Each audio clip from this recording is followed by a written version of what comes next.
छोड़ना चाहिए। परंतु जैसे हमने स्टार्टिंग में बात की थी कि हमारा ये जो जन्म है, मानव शरीर है, ये भगवान की प्राप्ति के लिए हुआ है।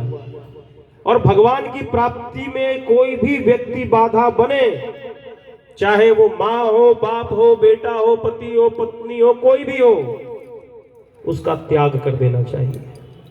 अन्य किसी परिस्थिति में त्याग न करें, परंतु भगवान के मार्ग में अगर कोई बाधा बनता है तो उस बाधा को साइड कर देना चाहिए। विभीषण जी ने भी उस बाधा को साइड किया। लिखा है कि जाके प्रिय न राम वैदेही। राम वैदेही आप राम भी कह सकते हैं, कृष्ण भी कह सकते हैं, जिसके जो ईश्वर है, देवता है। तो जाके प्रिय न राम वैदेही तज्यो ताहि कोटि बैरी सम। करोड़ों बैरियों के समान, यद्यपि परम स्नेही, चाहे वो कितना ही स्नेही क्यों ना हो, उसका त्याग कर दो। यहां पर उदाहरण देना पड़ता है। अरे त्याग कर दे तो त्याग किया किसने? तज्यो पिता प्रहलाद।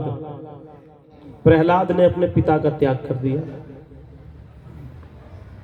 पिता ने अपने प्रहलाद ने अपने पिता हिरण्यकश्यपु का त्याग किया और वो भगवान को प्राप्त हुए।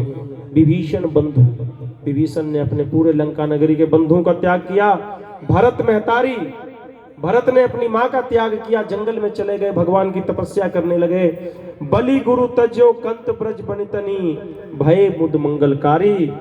और बलि ने अपने गुरु शुक्राचार्य का त्याग किया और इधर गोपियों ने अपने पति का त्याग किया, कृष्ण भगवान की शरण में गए। और ये सभी लोग पूरे संसार के लिए मंगलकारी हुए। ऐसे ही हम भी अगर परमात्मा की तरफ बढ़ेंगे तो अपने लिए तो होंगे ही और सबके लिए मंगलकारी होंगे। जब हमारे पास कुछ होगा तभी हम किसी को दे पाएंगे। अगर हमारे पास कुछ नहीं होगा तो हम किसको क्या दे पाएंगे? इसलिए भगवान से कभी भी कुछ मांगे तो अपने आत्म कल्याण के लिए मांगे। आत्म कल्याण यानी आत्मा का कल्याण। अगर हमारा आत्म कल्याण होगा तो हम किसी और को दे पाएंगे। और विभीषण जी भी उसी मार्ग में आगे बढ़े जैसे कि हनुमान जी के पास था। हनुमान जी के पास था तो हनुमान जी विभीषण से मिले, तो विभीषण को जो मंत्र दिया, तो आज उस मंत्र को पा करके विभीषण जी राम जी के पास पहुंच गए। तुमरो मंत्र विभीषण माना, लंकेश्वर भय सब जग जाना।